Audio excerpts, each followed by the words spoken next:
estudantes do Plageder. Este vídeo faz parte do módulo 3 da disciplina de ERAD 14, Seminário Integrador 2, e tratará do tema as agrobiotecnologias e a crise agroalimentar mundial.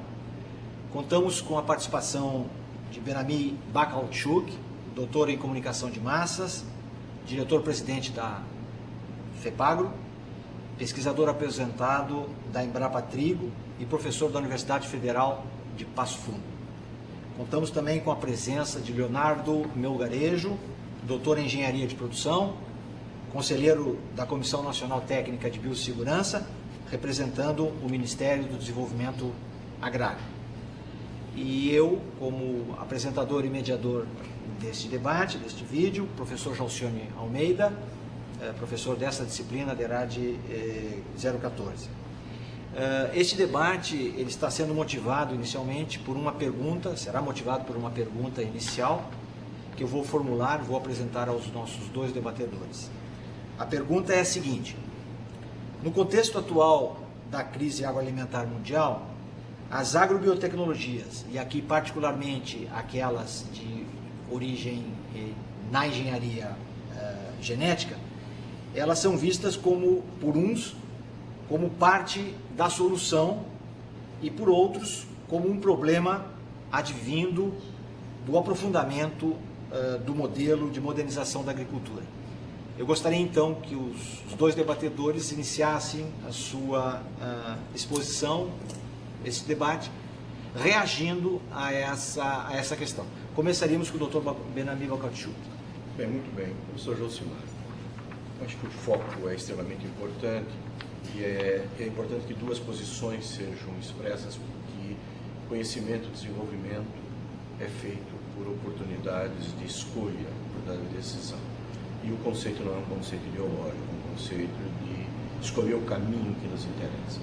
Se nós analisarmos o desenvolvimento da raça humana, nós temos alguns momentos extremamente importantes. Houve um momento que eu costumo dizer que foi o momento em que a mulher conseguiu domesticar o homem. Foi o momento em que o homem deixou de ser meramente um nômade caçador e a mulher fez uma escolha: eu quero ficar num determinado local onde eu tenho algumas formas de sobrevivência mais convenientes. Foi o primeiro momento em que a busca de uma qualidade de vida, dentro do conceito de um índice de esforço ou de um conceito de escolha por uma vida mais fácil, foi atribuída.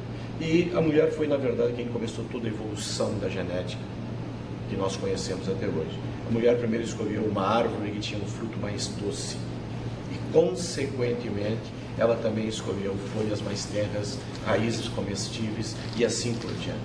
Esse primeiro elemento é baseado num conceito que, no primeiro momento da história, 10 mil anos atrás, 2.500 hectares eram necessários para alimentar um indivíduo. No momento em que o homem se fixou e passou a trabalhar dentro de um conceito do pastoreio ou da extração, simplesmente da exploração das bases daquilo que era disponível, 250 hectares alimentavam um homem, ou seja, uma família precisava de áreas que poderiam variar entre 250 a 10 mil hectares para se sustentar. Esse é o início de todo o processo. Essa mesma visão da busca de facilidade e qualidade de vida baseada no conceito do índice de esforço pode explicar também o surgimento da mecanização agrícola, ou seja, a primeira ferramenta usada pelo homem para revolver o solo, que é algo que nós podemos nos basear nos índios americanos e nos astecas e nos maias, quando eles começaram, através de alavancas, criar buracos no solo e colocar sementes. Foi o início de um processo do homem interferindo, buscando facilidade. Quando nós criamos, e o modelo mais importante, 2.500 anos atrás, Egito, com o modelo da agricultura, com o arado, o uso do arado e tração animal.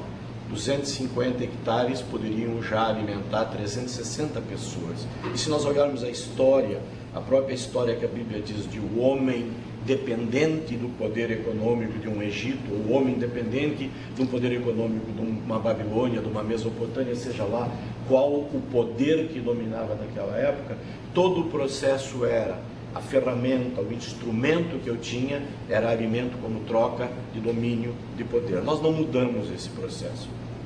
Houve um desenvolvimento bem significativo. No final do século XIX, alguns elementos mais importantes, que é o domínio do homem sobre a herança genética, Mendel como uma referência, nos colocou na possibilidade de ter um pouco de escolha, o homem interferindo nestas escolhas. E o homem passou a buscar aquilo que interessava, percebendo que plantas poderiam transferir a herança ou a característica de maior produtividade, de melhor sabor, de maior durabilidade ou de maior resistência a diferentes ambientes. Ele conseguiu com que isso passasse a ser uma ferramenta do domínio do homem, não só sobre o processo de cultivar, mas como cultivar o que em produção maior. Nós estamos falando também numa paralelo ao crescimento da humanidade. E esse crescimento da humanidade nos levou a necessidades do homem da genética convencional do Mendel para a genética quantitativa e para a genética da modificação das plantas através da manipulação pelo homem. Essa manipulação pelo homem nos levou a dar um salto bem significativo. De 250 hectares para produzir alimentos para 360 pessoas, para uma agricultura que nós denominamos mais tarde a Revolução Verde, alimentando 2.500 pessoas, para a agricultura moderna, com manipulação genética, em que 250 hectares é capaz de produzir alimento para 3.600 pessoas. Ao nosso segundo expositor debatedor, colega Leonardo Melgarejo. Bom, senhores e ouvintes, é uma satisfação, é uma honra participar dessa discussão. A exposição do Dr. Benami é consistente, nós concordamos com ela. A evolução da humanidade pressupõe passos gradativos. Hoje, diante da situação de crise alimentar, a FAO, a ONU, o Banco Mundial, várias instituições internacionais concordam com relação ao momento crítico que nós estamos vivendo e associam esse momento crítico a determinadas circunstâncias criadas durante esse processo de evolução, centradas basicamente na modernização da agricultura, uma modernização, vamos dizer assim, centrada na simplificação dos processos produtivos e na redução da diversidade biológica e da diversidade de linhas de produção. A FAO e esses organismos internacionais hoje apontam a questão de segurança alimentar como sendo algo que deve ser discutido sob 4 pontos de vista. O primeiro seria o acesso aos alimentos. A FAO, os organismos internacionais entendem que a crise alimentar de grande parte da população decorre de dificuldade de acesso aos alimentos. Então há um problema político que limita essa condição de nutrição adequada. Isso é verdade porque se nós considerarmos a disponibilidade de alimentos hoje no planeta e a necessidade de consumo hoje no planeta, nós veremos que há excesso de produção. A disponibilidade é suficiente para alimentar a população toda. O grupo que não tem acesso aos alimentos não tem acesso porque disputa com rações animais de países mais desenvolvidos que têm condição de acesso a esses grãos para alimentar vacas, galinhas, porcos. E o número de famintos é perto de 800 milhões de pessoas. Mas existem também cerca de 1 bilhão de pessoas que sofrem problemas nutricionais associados à qualidade dos alimentos, que esses organismos internacionais interpretam como sendo decorrentes de má orientação e de acesso a produtos muito simplificados, uma base alimentar muito pouco diversificada. Esses organismos internacionais também apontam a questão do processo de segurança alimentar como associado ao uso biológico dos alimentos. Então, nesse ponto, eles discutem a inocuidade dos atuais produtos. Essa inocuidade, a qualidade, sob o ponto de vista do que o produto carrega em si, tem 2 grandes vertentes.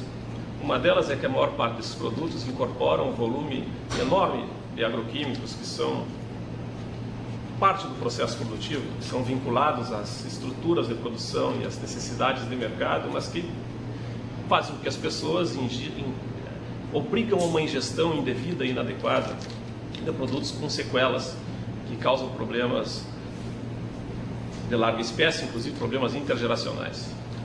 No caso, basicamente, no caso do foco da engenharia genética ou da modificação de produtos, de seres para a alimentação, nós temos que o processo de construção, o processo de montagem desses novos seres, da inserção genética, traz níveis de insegurança com os quais nós não estamos ainda preparados para lidar adequadamente. O ponto é o seguinte: se afirma que a inserção de uma característica nova num novo ser não terá outras implicações do que a presença, a representação daquela característica. Esse pressuposto já caiu. Atualmente os cientistas discutem o que seria de fato um gene. Não é mais aceita a ideia de que um gene codifica a expressão de uma proteína e que a expressão dessa proteína pode ser controlada e que o processo de obtenção dessa expressão pode ser determinado com segurança. Hoje se tem bastante informação sobre os chamados efeitos pleiotrópicos, que acarretam a ideia de que a inserção de uma modificação genética pode determinar rebatimentos sobre outras expressões genéticas, tanto amortecendo algumas expressões como fortalecendo ou potencializando outras. São inúmeros exemplos da bibliografia internacional. Se sabe hoje, por exemplo, que o milho BT resistente a inseto tem um teor maior de lignino, leva mais tempo a se decompor. Não se pretendia obter isso quando se inseria a característica de resistência a algumas lagartas. Existem casos importantes, talvez o mais relevante de todos seja o fato de que o milho MON 810, liberado aqui no Brasil no final do ano passado, hoje é proibido na França, na Alemanha, na Inglaterra, na Hungria, na Polônia, em diversos países da Comunidade Econômica Europeia, porque se supõe naqueles países que é possível que esse produto cause problemas para o ambiente, problemas importantes à expressão da ministra da Saúde.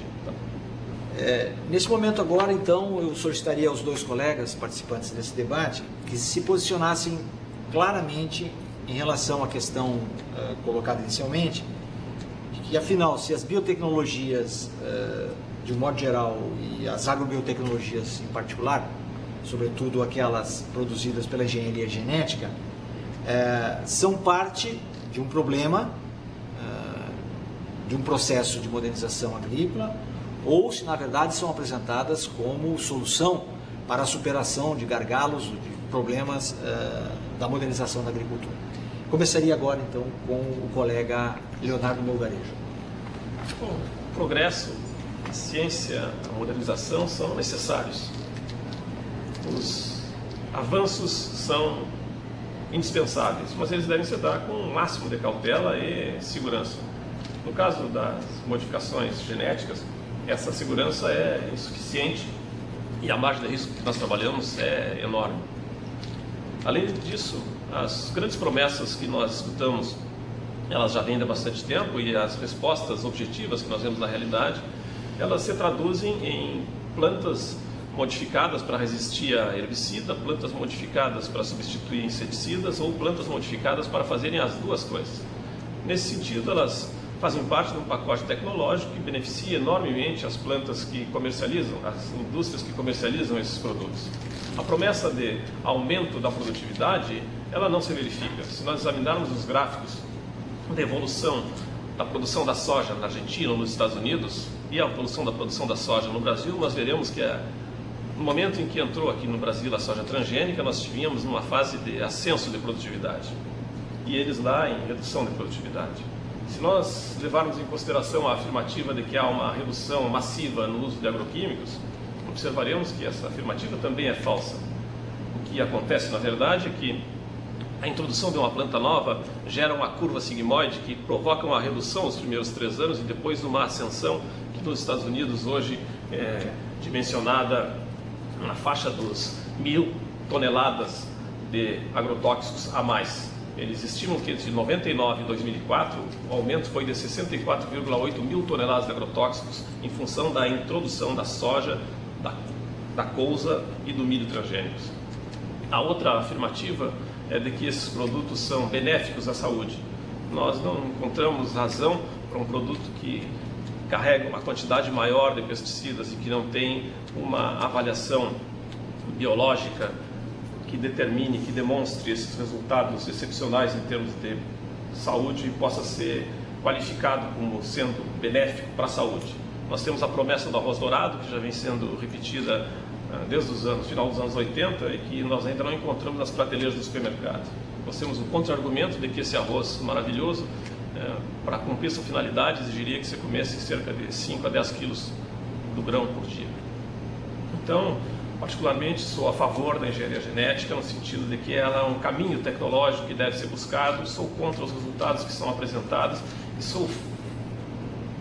duvido muito de que nós não estejamos ampliando a margem de riscos para a sociedade como um todo, liberando produtos nessa escala tão massiva, sem os estudos de base necessários para garantir a sua segurança.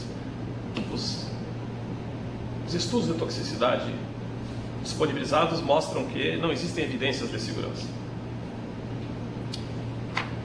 Professor Ben-Ami? Bem, eu tenho uma visão um pouco mais simplória do processo. Primeiro conceito que o homem ainda continua procurando facilitar seu processo de índice de esforço para produzir. E a ciência está oferecendo as opções. Se nesse momento o conhecimento está em cima da transformação genética, transformando plantas em inseticida ou resistente a herbicidas, porque existe um mercado necessário, um mercado solicitando isso. Mas o ponto fundamental se resume no seguinte aspecto: o uso de plantas modificadas, e eu começaria com a modificação do homem premeditada desde os híbridos tradicionais, quando o homem começou a buscar um maior potencial genético através da busca do vigor híbrido em mais de uma espécie. E através disso, a busca dele foi aumentar a oferta dentro de um conceito bem simples. Apesar da importância de o homem se alimentar através do seu próprio esforço, a sociedade naturalmente está se urbanizando. E não está se urbanizando necessariamente porque está sendo expulsa do campo. Está se urbanizando porque faz parte da busca do homem de uma vida mais fácil, uma vida melhor.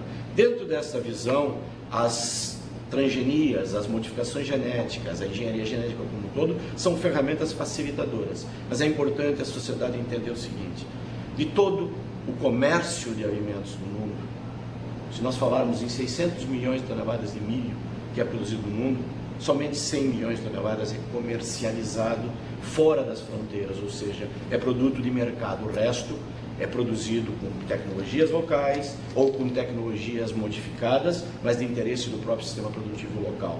Se nós pensarmos no arroz, nós estamos falando em mais de 500 milhões de toneladas, somente 125 milhões de toneladas de arroz são vendidos ou passam de um país para outro como mercadoria, como produto de interesse meramente econômico. Se nós pensarmos em trigo, nós estamos falando em menos de 20%, estamos falando em 80 a 90 milhões de toneladas. Então, se nós pensarmos nos elementos principais, a transgenia é uma forma de facilitar, mas ela não é a solução dos problemas do mundo. Eu acreditaria na transgenia no momento em que ela oferecesse funcionalidade, se ela oferecesse adaptação a ambientes inóspitos. Eu não me importo e não acho que nós estamos cometendo um grande erro de usá-la como resistente a insetos ou como tolerante a herbicidas, mas a expectativa é que ela fosse também um produto para solos com problema de salinidade, solos com problema de aridez ou solos com excesso de água. Bem, pessoal, chegamos agora então à fase final, a terceira etapa do nosso debate, deste vídeo, e eu pediria aos dois colegas participantes que expressassem da forma melhor possível as suas posições, a sua ideia em relação à transgenia e aos processos de engenharia genética na agricultura de hoje. Começaremos com o colega Ben-Ami. Perfeito. Bem, a ideia não necessariamente é que haja um debate, mas sim que hajam percepções bem e claramente expressas, e é natural que percepções percepções diferenciadas fujam de consenso. E a busca do consenso não busca ou não traz, de fato, uma melhor qualidade de relações. Na verdade, se nós sabemos o que cada um pensa, nós vamos saber como agir em relação à busca do consenso, e não na tentativa do falso consenso, que todo mundo concorda com tudo. Dessa visão, eu parto de alguns princípios simples.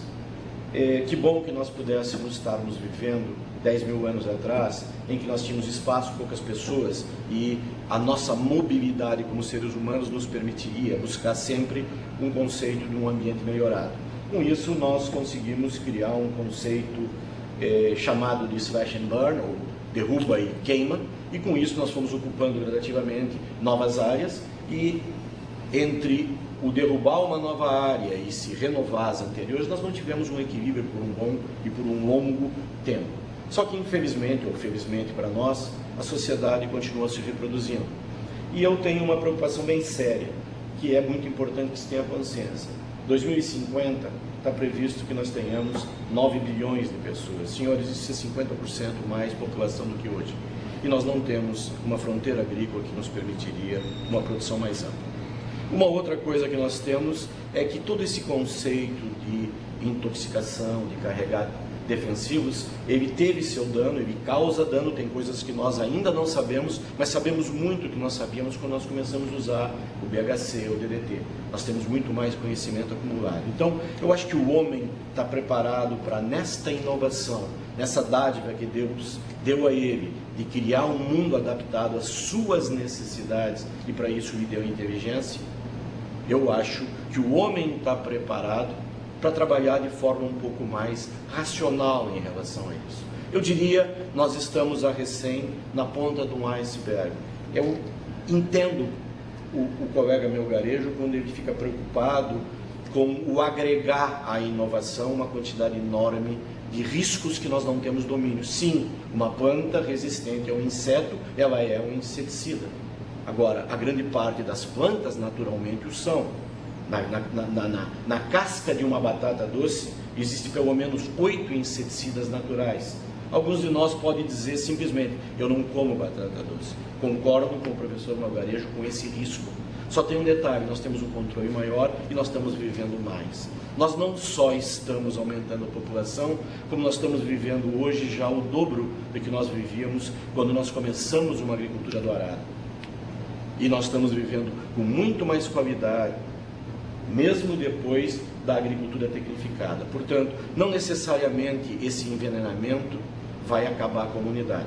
Nós temos ainda um problema sério na humanidade, que é um problema social. O problema social não está no fato de tu usar em benefício de interesses econômicos ou não, de interesses sociais, o conhecimento do que nós chamamos de modernização de processo. O homem não vai parar de modernizar. E que fique bem claro, uma agricultura orgânica é altamente tecnificada e moderna. E ela vai exigir conhecimentos tão evoluídos e tão avançados e um comprometimento do homem não menor do que usar uma planta modificada geneticamente. Não há dúvida nenhuma. A diferença é que existe controle para isso. E hoje existe uma sociedade com habilidade de ter esses controles. Então, apesar de eu achar importante a preocupação que o colega Melgarejo apresenta, e ela é importante sim, porque nós temos que ter responsabilidade no carregar esse direito de usar a nossa inteligência em benefício de uma humanidade com um pouco mais de conforto, mais qualidade de vida, com mais disponibilidade. Nós não estamos tendo fome exclusivamente porque os produtos são de propriedades de um e de outros. Nós temos tido fome porque nós temos menos gente produzindo, nós temos fome porque nós temos mais produtos ou áreas desviadas para outros interesses, nós estamos vivendo uma falsa realidade de que a produção de bioenergia resolveria os nossos problemas com material material renovável em troca do petróleo não renovável. Não, nós estamos substituindo o petróleo por fertilizantes químicos. Nós não vamos conseguir produzir as necessidades de defensivos ou na necessidade de energia combustível na mesma velocidade desse crescimento da população. Nós precisamos buscar outras alternativas. E dentro dessas outras alternativas, algumas delas sim vão carregar junto alguns riscos, porque é inerente à evolução viver com riscos. O que é importante é que é muito mais risco ter 9 bilhões de pessoas na face da Terra sem ter capacidade de alimentá-las. Ok. Colega Melgarejo, por favor. Bom, a divergência de opinião aqui está centrada no fato de que, na expressão do Dr. Ben-Ami, nós temos uma solução técnica para um problema político-social. Em princípio, um problema político-social exige uma decisão, uma solução política-social. O fato de nós termos alimentos suficientes para toda a população, em termos quase de 1 bilhão de famintos, denota que e não se trata de um problema técnico. Estudos mostram que a agricultura de base orgânica, a agricultura de base agroecológica é mais produtiva. Estudos mostram que a monocultura ela acarreta uma simplificação dos processos produtivos que é muito interessante para a multiplicação do capital, mas é muito desinteressante para a natureza. Existem exemplos óbvios. Uma floresta nunca é formada por uma árvore só, porque a natureza não permite indivíduos campeões que aligem do seu território os demais indivíduos. A natureza estabelece a possibilidade de sinergias, de estabelecimento de redes, de inter-relações. E é por isso que a agroecologia, ou que a agricultura de base agroecológica, é mais interessante e mais produtiva do que a agricultura centrada na monocultura, com base nesses processos simplificadores. As tecnologias da engenharia genética que nós conhecemos hoje são tecnologias simplificadoras. Elas tornam o trabalho em larga escala, em grandes extensões, mais fáceis. Elas facilitam o processo de gerenciamento e, por isso, permitem a exclusão de indivíduos que não conseguem obter aquele pequeno ganho por unidade de área que nas grandes escalas, que nas grandes áreas permite a consolidação desse processo produtivo. Se a gente examinar a situação da Argentina, o Walter Peng é um estudioso, um professor da Universidade Federal de Buenos Aires, e ele demonstra que entre 97 e 2000 desapareceram 60 mil unidades produtivas do pampa argentino, da Argentina como um todo, em função da expansão da soja resistente a herbicida.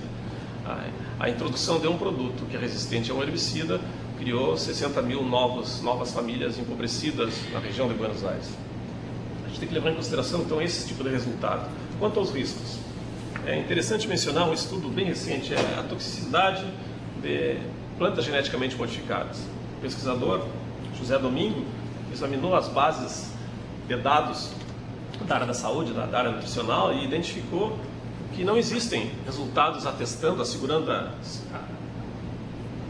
inocuidade desses produtos. Ele diz assim, essa revisão permite concluir o seguinte, e pergunta, onde estão as evidências científicas mostrando que as plantas geneticamente modificadas são toxicologicamente seguras? Era a pergunta com que ele inicia a pesquisa e a pergunta com que ele conclui. Finalizando, a minha posição. Esse é um trabalho publicado pelo Banco Mundial, pela FAO, com endosso de 61 países. 3 países não endossam por completo esse documento que examina a agricultura dos anos atuais, dizendo que ela vive uma encruzilhada.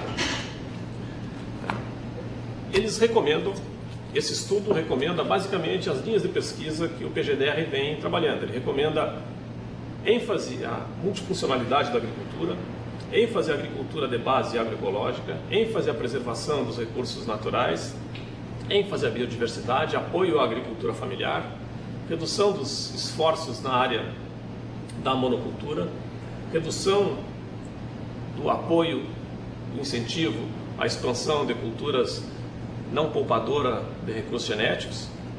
E o presidente da instituição que publica da